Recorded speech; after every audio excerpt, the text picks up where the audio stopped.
નમસ્કાર, આપ જોઈ રહ્યા છો લખત ન્યૂઝ અપડેટ ચેનલ। તમામ સમાચાર અને અપડેટ મેળવવા માટે ચેનલને સબસ્ક્રાઇબ કરો અને બેલ આઇકન પર ક્લિક કરો જેથી તમામ સમાચાર અને અપડેટ તમને મળી રહે।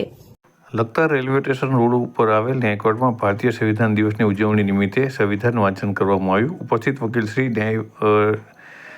ન્યાય મંદિર લખતર ન્યાયમૂર્તિ અને પ્રિન્સિપલ જજ શ્રી એસ કે ત્રિવેદી દ્વારા સંવિધાન વાંચન કરવામાં આવ્યું। ભારત દેશ આઝાદ થયો અને ભારતીય સંવિધાન સભાએ 26 નવેમ્બર 1949ના રોજ ભારતીય સંવિધાનને અપનાવ્યું હતું। ત્યારથી 26 નવેમ્બરને ભારતીય સંવિધાન દિવસ તરીકે ઉજવવામાં આવે છે।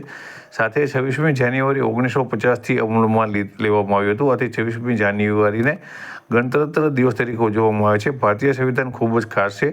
ભારતીય સંવિધાન ભારતની આમ જનતાને તમામ પ્રકારની પ્રવૃત્તિની જાણકારી અધિકાર પ્રદાન કરે છે। ત્યારે આજે 6 નવેમ્બર હોય સમગ્ર ભારતમાં આવેલ કોર્ટ કચેરીમાં ભારતીય સંવિધાન વાંચન કરવાનું આયોજન કરવામાં આવ્યું હતું। ત્યારે લખતર ન્યાયકોર્ટમાં પ્રિન્સિપલ જજ શ્રી એસ કે ત્રિવેદી અધ્યક્ષસ્થાને ભારતીય સંવિધાન વાંચન કરવામાં આવ્યું હતું। આ પ્રસંગે લખતર ન્યાયકોર્ટ બાર એસોસિએશનના પ્રમુખ જીતેન્દ્રસિંહ ઝાલા સહિતના વકીલશ્રીઓ ઉપસ્થિત રહ્યા હતા।